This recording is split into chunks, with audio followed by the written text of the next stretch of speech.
I think this sort of Saudi sort of Super League has been sort of bubbling for a couple of years now, and Rory has always been kind of like the first of the top players to sort of say, look, he's not interested.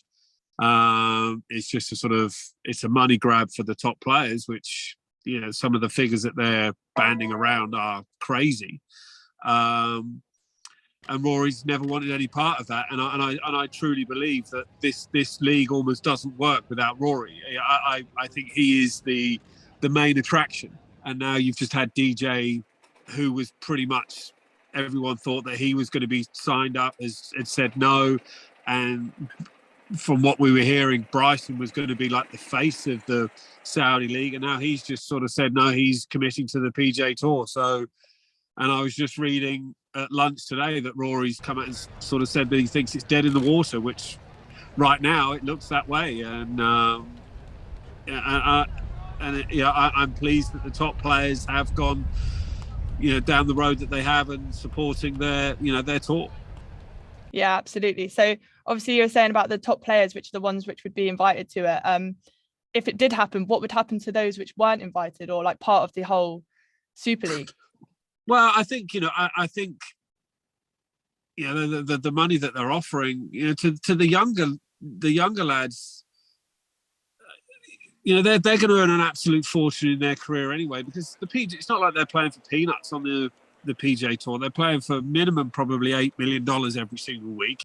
The likes of the Lee Westwoods, the Ian Poulters, the Henrik Stensons, and when they're kind of being offered $30-40 million, you know, and they're coming towards probably the latter end of their career, that's tough to turn down. So I can see it from their point of view. You know, if I was offered that kind of money, of course, at 49 years old, I would be, you know, people would if I was offered, I wouldn't be offered anywhere near what they were offered. But if I was offered a few $1 million, you know, I'd be almost crazy not to turn it down, because that's almost like my security for the rest of my life.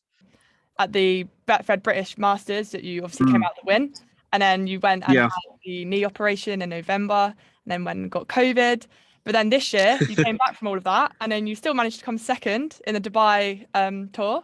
Like, what is the reason for this, and how do you stand now and your future going forward?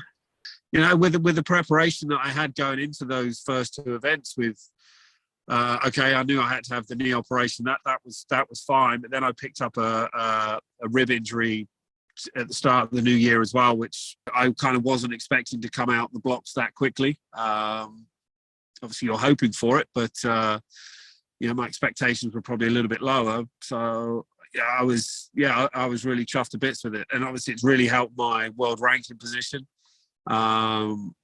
You know, I'm hoping now that it's going to open a few doors into maybe the World Golf Championship match play event in about a month's time in Texas. And if I can play well there, then there's still the chance of getting in the Masters.